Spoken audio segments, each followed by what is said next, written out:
Oke baik, assalamualaikum warahmatullahi wabarakatuh, dan salam sejahtera untuk kita semua. Oke baik, kalau di video minggu lalu itu ya kita membahas mengenai investasi dalam, sekuritas utang ya. Kali ini di video kedua kali ini kita membahas investasi dalam sekuritas saham ya.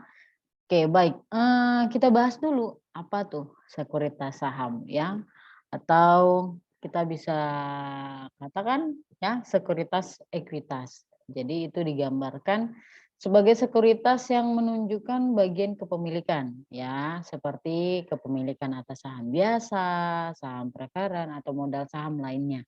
Nah, sekuritas ekuitas ini juga mencakup hak untuk memperoleh atau melepaskan bagian kepemilikannya ya, dengan harga yang sudah disepakati atau yang dapat ditentukan ya, seperti waran, hak, serta opsi beli atau opsi jual. Nah, sedangkan sekuritas utang yang dapat dikonversi dan saham preferen yang dapat ditebus tidak diperlakukan sebagai sekuritas ekuitas.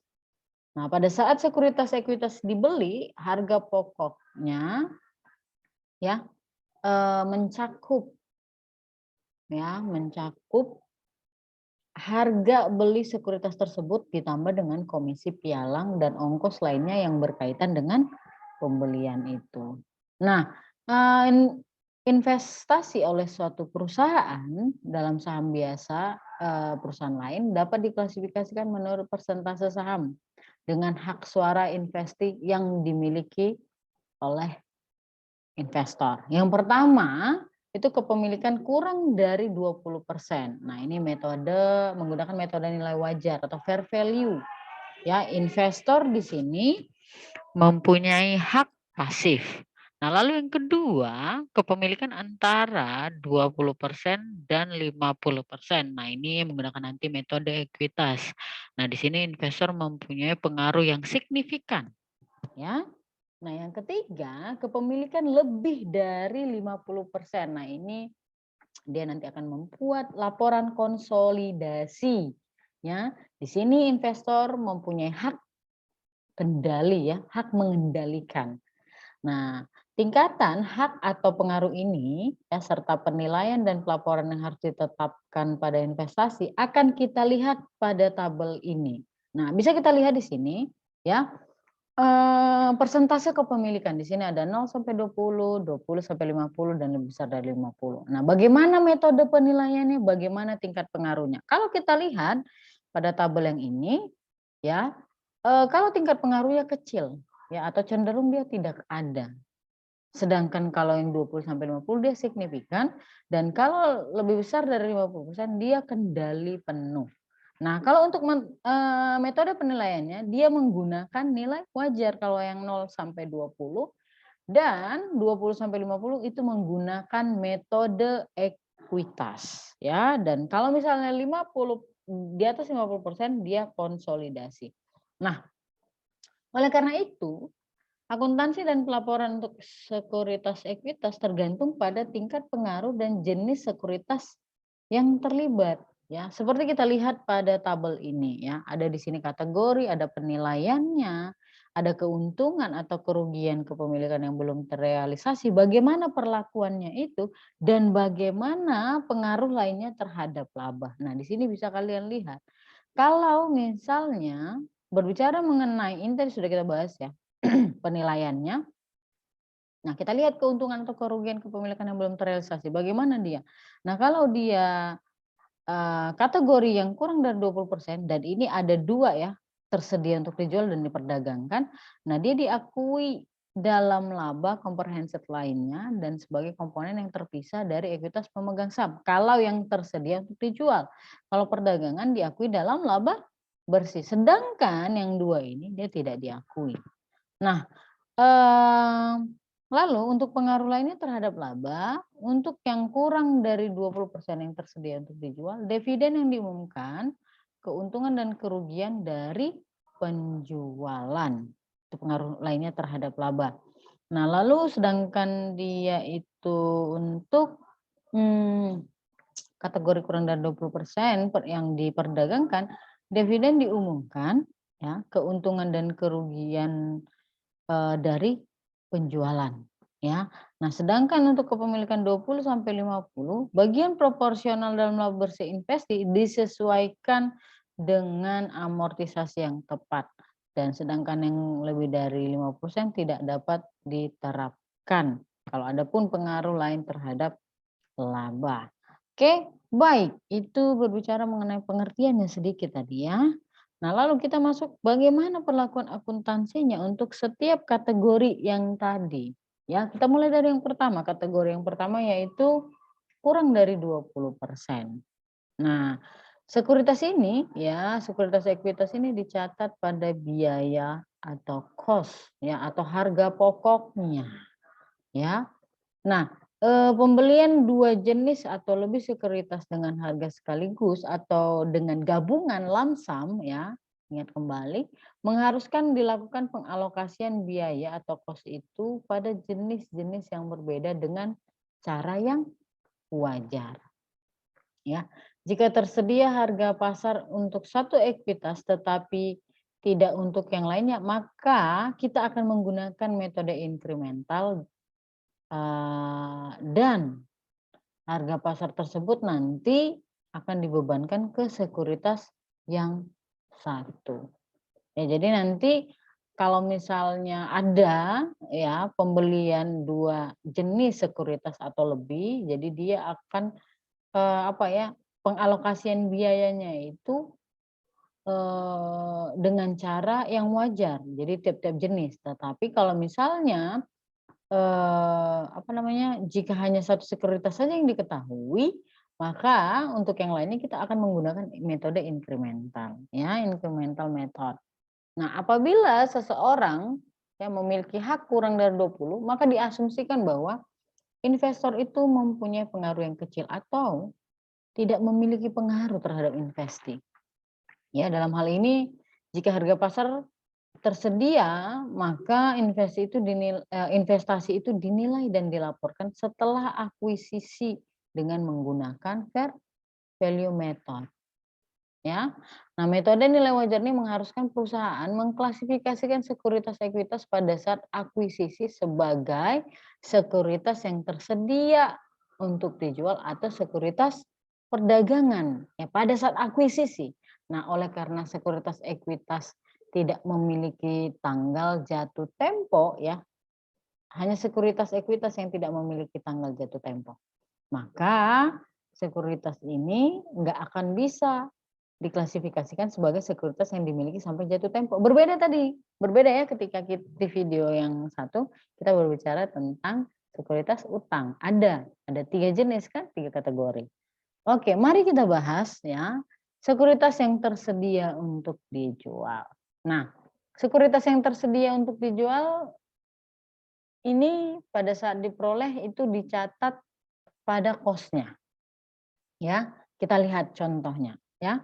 Di sini katanya pada tanggal 3 November 2006, PT Republik membeli saham biasa dari 3 perusahaan. Setiap investasinya menunjukkan hak kurang dari 20%. Rinciannya seperti apa? Seperti ini. Ada PT Tenggara, PT Sub, dan PT Kertas.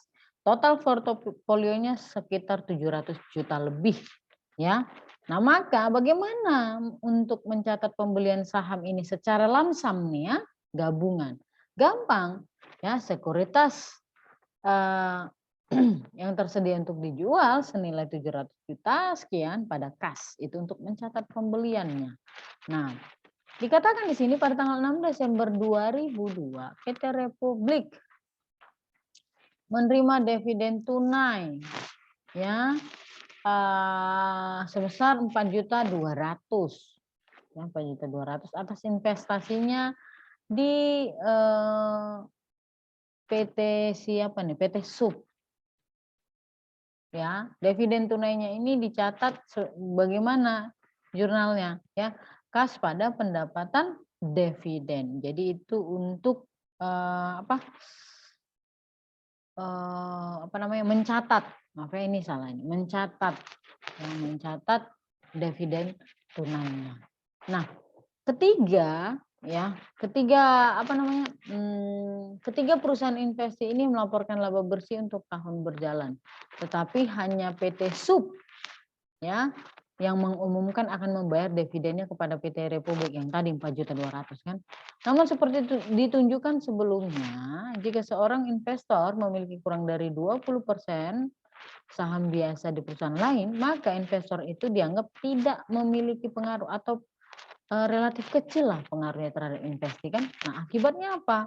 Laba bersih yang dihasilkan investasi itu tidak dianggap sebagai dasar yang tepat untuk mengakui laba dari investasi oleh investor. Nah, alasannya bahwa investasi itu bisa saja memilih untuk menahan kenaikan aktiva bersih yang dihasilkan dari operasi yang menguntungkan itu, guna digunakan untuk menjalankan bisnisnya. Nah, oleh karena itu, laba bersih dianggap diperoleh investor sampai memang benar-benar dividen tunai diumumkan oleh si investi. Nah, pada tanggal 31 Desember 2006 ya, portofolio ya sekuritas PT Republik yang tersedia untuk dijual mempunyai kos atau biaya nilai dan nilai wajar seperti yang pada tabel ini ya. Kita lihat di situ, ada di situ PT Tenggara, PT SUB, PT Kertas. Nah, ini biaya ya atau kosnya, ini nilai wajarnya. Nah, ini dari sini kita bisa lihat keuntungannya berapa, kerugiannya berapa yang belum direalisasi. Nah, dari sini kita bisa lihat ya. Kalau kita lihat ini ya, untuk portofolio sekuritas PT Republik yang tersedia untuk dijual, keuntungan kotor yang belum terrealisasinya adalah berapa? 15 juta sekian. Dan kerugian kotornya berapa? 50 juta sekian. Dari mana itu Bu? Ini ditambah ini ya. Sehingga nanti akan menghasilkan kerugian bersih senilai 35 juta sekian. Nah, nilai wajar portofolio yang tersedia untuk dijual adalah berapa? 35.550. Nah, ini lebih rendah lah. Ya, lebih rendah daripada kos biayanya. Seperti halnya sekuritas utang yang tersedia untuk dijual, keuntungan atau kerugian yang bersih yang belum terrealisasi, yang berkaitan dengan perubahan nilai wajar sekuritas-sekuritas yang tersedia untuk dijual, itu dicatat dalam akun keuntungan atau kerugian kepemilikan yang belum terrealisasi. Kan? Yang belum terrealisasi ekuitas. Di situ ada ekuitasnya dan dilaporkan sebagai bagian dari laba komprehensif lainnya, serta ini merupakan bagian komponen yang memang dari ekuitas pemegang saham sampai memang dia benar-benar terrealisasi ya. Nah, dalam hal ini si PT Republik nanti membuat jurnal penyesuaian. Ya, bagaimana dia mendebet akun keuntungan ataupun kerugian kepemilikan yang belum terrealisasi ekuitas dan mengkredit penyesuaian nilai wajar sekuritas. Nah, ini semua dilakukan untuk mencatat penurunan nilai wajar serta mencatat kerugian. Bagaimana dia? Seperti ini ya, keuntungan atau kerugian kepemilikan yang belum terrealisasi ekuitas pada ya penyesuaian nilai wajar sekuritas ini yang tersedia untuk dijual sebesar Rp35.000 ya. Jadi di sini terlihat ya, lebih besar biaya daripada nilai wajar dan itu menghasilkan kerugian yang belum terrealisasi. Oke. Nah, pada tanggal 23 Januari 2007 PT Republik ya menjual seluruh saham biasa yang dimiliki pada PT Tenggara pada PT Tenggara yang menerima laba bersih sebesar 287 ya. Keuntungan yang terrealisasi atas penjualan ini dihitung sebagai berikut ya. Nah, hasil dari penjualannya berapa? 287 katanya dijual ya. Jadi sekuritas yang kita miliki di PT Tenggara itu dijual, harganya 287. Nah, biayanya tadi berapa di awal? 259 sekian. Maka kita bandingkan itu, kita tandingkan, dapatlah menghasilkan keuntungan atas penjualan saham. Karena dia hasilnya positif, 27 juta. Maka nanti ini kita buat jurnalnya untuk mencatat penjualan saham ini beserta keuntungannya. Kas 287 pada sekuritasnya berapa biaya kosnya dan keuntungannya 27 juta. Nah, selain itu, asumsikannya bahwa pada tanggal 10 Februari 2007, PT Republik membeli 20.000 lembar saham PT Banua dengan harga pasar 12.750 per saham ditambah komisi pialangnya 1.800.000. Nah, total kosnya itu semua 256 sekian. Nah, maka pada tanggal 31 Desember 2007 akan kita lihat portofolio sekuritas dari PT Republik ini seperti apa yang tersedia untuk dijual. Nah, pada tabel ini. Nah, jadi kan PT Tenggara sudah tidak ada lagi tadi ya, Tenggara KI ya. Sudah kita jual. Ada masuk kita beli PT Benua. Ya, di sini terlihat berapa biaya, berapa nilai wajarnya. Nah, bisa kita lihat di sini ya. Pada tanggal 31 Desember 2007, nilai wajar portofolio yang dimiliki oleh PT Republik yang tersedia untuk dijual itu melebihi kos atau biayanya sebesar 64 juta. Ini kita lihat. Kita bandingkan yang dua ini. 64 juta sekian. Nah, ini apa? Keuntungan yang belum terrealisasi. Nah, akun penyesuaian nilai wajar sekuritas berarti memiliki saldo kredit sebesar 35 tadi kan? Yang tadi kan sebelumnya yang pada tahun 2006. Nah, untuk menyesuaikan portofolio PT Republik ini, akun penyesuaian nilai wajar sekuritas ini harus didebet sebesar berapa? 99 juta sekian. Ya. Nah, itu dari mana? 35 ditambah 64. Nah, maka kita akan membuat jurnal ya untuk mencatat penyesuaian ini. Jadi kita buatlah penyesuaian nilai wajar sekuritas yang tersedia untuk dijual ya sebesar berapa?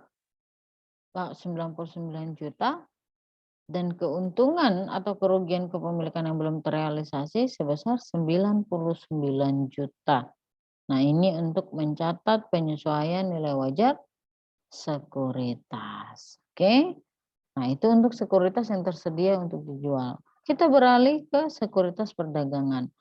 Nah, jurnal untuk mencatat sekuritas ekuitas perdagangan sama seperti ketika kita berbicara mengenai sekuritas ekuitas yang tersedia untuk dijual. Nah, bedanya apa? Ada pada pencatatan keuntungan ataupun kerugian kepemilikan ya ataupun kerugian kepemilikan yang belum terrealisasi. Nah, di sekuritas ekuitas perdagangan, keuntungan ataupun kerugian kepemilikan yang belum terrealisasi itu dilaporkan sebagai bagian dari laba bersih. Jadi digunakan nama akun apa? Keuntungan atau kerugian kepemilikan yang belum terrealisasi garis penghubung laba. Gitu ya, kalau di sebelumnya ekuitas kan begitu ya. Nah, ketika penjualan dilakukan, bagian keuntungan ataupun kerugian diakui dalam laba. Itu aja bedanya ya. Oke, baik. Nah, untuk kategori yang kedua, sekuritas saham yang dimiliki antara 20 sampai 50%. Nah, walaupun perusahaan investor dapat memiliki saham perusahaan kurang dari 50%, hal ini menyebabkan perusahaan investor tidak memiliki kendali hukum terhadap perusahaan investasi. Nah, akan tetapi, meskipun investor berinvestasi dalam saham dengan hak suara kurang dari 50%, mereka masih memiliki kemampuan untuk menerapkan pengaruh yang signifikan terhadap kebijakan operasi dan keuangan si investi. Nah, seringkali ya, diperlukan pertimbangan dalam menentukan apakah investasi sebesar 20% atau lebih menghasilkan pengaruh yang signifikan terhadap kebijakan investi ya. Nah, jadi diperlukan pertimbangan ya. Apakah memang memiliki pengaruh yang signifikan ketika kita memiliki sekuritas saham 20 sampai 50%. Nah, jadi Oleh karenanya ya FASB itu memberikan contoh-contoh kasus ya di mana investasi sebesar 20 atau lebih tidak memungkinkan investor tuh melaksanakan yang namanya pengaruh yang signifikan. Contohnya apa? Nah, di sini ada beberapa contoh yang akan saya sebutkan ya. Contoh yang pertama itu investi menentang akuisisi sahamnya oleh investor. Misal, investi itu mengajukan tuntutan terhadap investor atau mengajukan pengaduan kepada badan regulator pemerintah. Yang kedua, investor dan investi itu menandatangani suatu perjanjian yang menyatakan bahwa investor akan melepas hak-hak pemegang saham yang signifikan. Biasanya kan begitu ya. Jadi ada perjanjian begitu.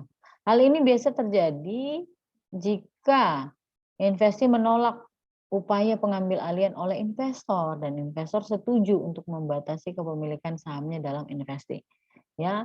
Nah, yang ketiga, bagian kepemilikan investor tidak menghasilkan pengaruh yang signifikan karena kepemilikan mayoritas atas investasi terpusat pada sekelompok kecil pemegang saham yang mengoperasikan investasi tanpa memperhatikan pandangan investor lainnya. Dan yang keempat, investor membutuhkan atau menginginkan lebih banyak informasi keuangan daripada yang diterbitkan investasi kepada publik. Kemudian mencoba mendapatkan dari investasi namun gagal. Dan yang terakhir, investor mencoba dan gagal untuk menempatkan wakilnya dalam dewan direksi di perusahaan investasi. Ya, nah, yang barusan saya sebutkan itu untuk memberikan contoh jenis-jenis bukti yang memerlukan analisa lebih dalam untuk menentukan apakah memang investor itu dapat atau tidak ya menjalankan pengaruh yang signifikan tadi terhadap si investasi. Ya, nah untuk mencapai tingkat keseragaman yang layak ya dalam penerapan kriteria pengaruh yang signifikan, profesi akuntan menyimpulkan bahwa investasi baik yang langsung maupun tidak langsung sebesar 20% atau lebih dalam saham dengan hak suara, investi harus mengarahkan pada anggapan bahwa tidak ada bukti yang menunjukkan sebaliknya, maka investor memiliki kemampuan untuk menjalankan pengaruh yang signifikan terhadap investasi. Ya, dalam hal terdapat pengaruh signifikan, ya biasanya investasi sebesar 20 atau lebih, investor diharuskan memberikan investasi diharuskan untuk memperhatikan investasi itu dengan metode ekuitas. Nah, berikut kita akan lihat apa itu metode ekuitas ya. Kita lihat. Nah, di dalam metode ekuitas ini diketahui ada hubungan ekonomi yang nyata antara investor dan investi ya. Investasi pada awalnya itu dicatat pada biaya atau cost saham yang diperoleh. Kemudian akan disesuaikan pada setiap periodenya untuk memperhitungkan perubahan aktiva bersih investi, yaitu jumlah yang tercatat investasi secara periodik ditambah atau dikurangi dengan bagian proporsional investor atas laba atau rugi investasi dan dikurangi dengan semua dividen yang diterima investor dari investasi. Nah, metode ekuitas ini mengakui bahwa laba investasi akan menambah aktiva bersih investasi dan bahwa kerugian serta dividen investasi mengurangi aktiva bersih tersebut. Untuk lebih jelasnya, perhatikan contoh ini. Ya, kita lihat. PT Musim membeli 20% pemilikan dalam PT kecil untuk menerapkan metode nilai wajar dalam contoh ini, asumsikan bahwa PT Musim tidak memiliki kemampuan untuk melaksanakan pengaruh yang signifikan dan sekuritas ini diklasifikasikan sebagai sekuritas yang tersedia untuk dijual. Apabila metode ekuitas diterapkan dalam contoh ini, ya, asumsikan bahwa hak kepemilikan sebesar 20% itu akan memungkinkan si PT Musim ini untuk menerapkan pengaruh yang signifikan. Jurnalnya seperti apa? Ya, kita lihat ini. Ya, kita lihat di sini. Ya, ada jurnal yang dibuat oleh si PT Musim nanti menggunakan metode nilai wajar dan metode ekuitas. Di sini metode nilai wajar, di sini metode ekuitas. Nah, kita lihat pada saat tanggal 2 Januari 2005, PT Musim membeli 48.000 saham, ya 20% dari PT saham biasa sih PT kecil dengan biayanya itu 10.000 per lembar saham. Bagaimana menjurnalnya? Kalau di metode nilai wajar ya, sekuritas yang tersedia untuk dijual pada kas 480. Ya, ini dalam ribuan rupiah ya, dalam ribuan rupiah. Nah, kalau dia metode ekuitas, investasi dalam saham PT kecil pada kas. Oke.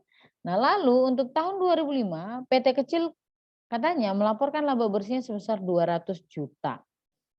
Bagian PT Musim adalah 20% kan?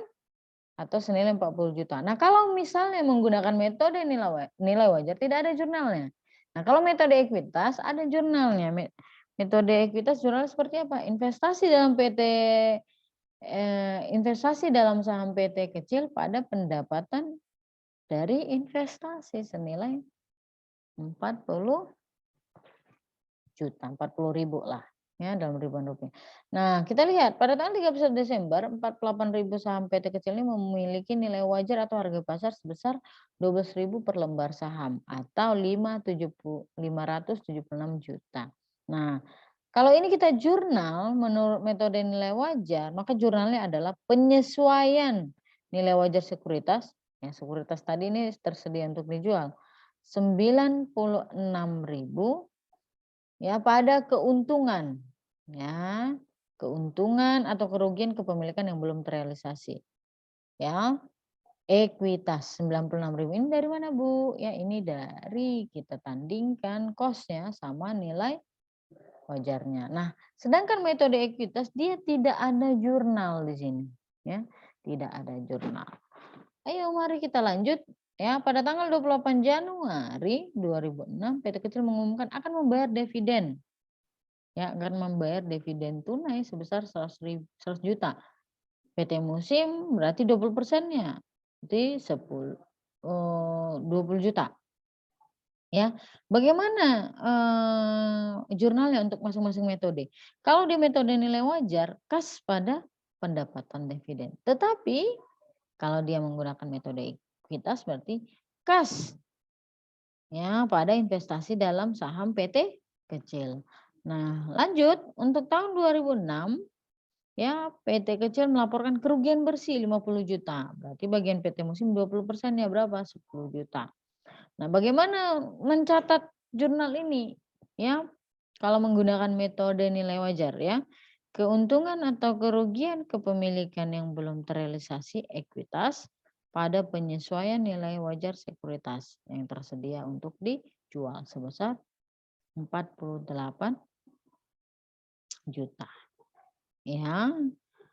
Nah, sedangkan nanti metode ekuitas dia itu tidak ya, tidak ada jurnalnya. Nah, dari contoh ini ya perhatikan bahwa menurut metode nilai wajar hanya dividen tunai yang diterima dari PT kecil yang dilaporkan sebagai pendapatan oleh PT Musim. Ya, perolehan laba bersih oleh investasi tidak dianggap sebagai dasar yang tepat untuk mengakui laba dari investasi oleh investor. Ya, alasannya apa?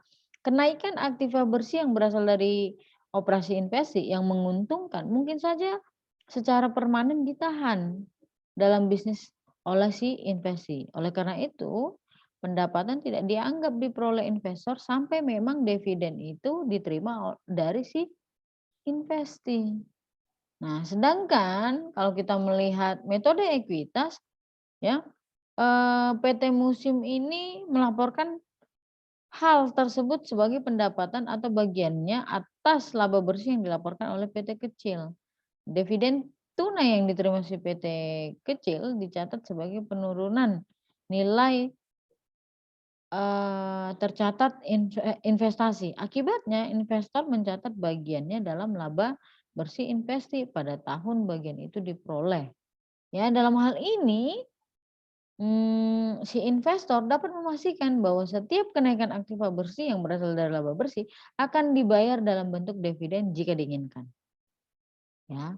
Menunggu sampai dividen diterima berarti mengabaikan fakta bahwa Investor akan diuntungkan jika investasi memperoleh laba, ya.